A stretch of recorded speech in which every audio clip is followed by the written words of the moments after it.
মাত্র ১০০ টাকা পারিশ্রমিকে নির্মাতা সালমান হায়দারের শেখ রাসেলের আর্তনাদ চলচ্চিত্র চলতি বছরের জানুয়ারিতে চুক্তিবদ্ধ হয়েছিলেন ঢাকাই সিনেমার আলোচিত অভিনেত্রী অপু বিশ্বাস।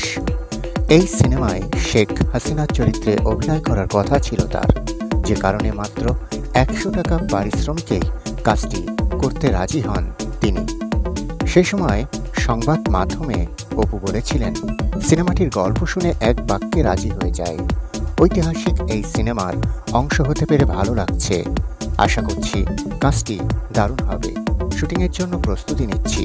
তবে মাস ঘুরতে না ঘুরতেই অপু জানান যে সেই সিনেমা থেকে নিজেকে সরিয়ে নিয়েছেন তিনি, সেটাও নাকি চুক্তি হওয়ার পরের মাস ফেব্রুয়ারিতে।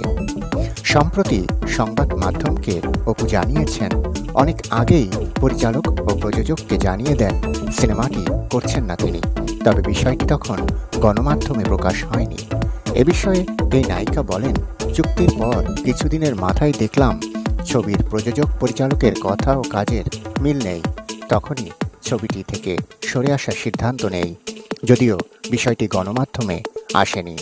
উল্লেখ্য, অপু বিশ্বাসকে সবশেষ দেখা গেছে লাল শাড়ি সিনেমায়, যেখানে তার বিপরীতে অভিনয় করেছেন চিত্রনায়ক সাইমন সাদিক। তথ্যসূত্র গুগল নিউজ, দৈনিক ইত্তেফাক।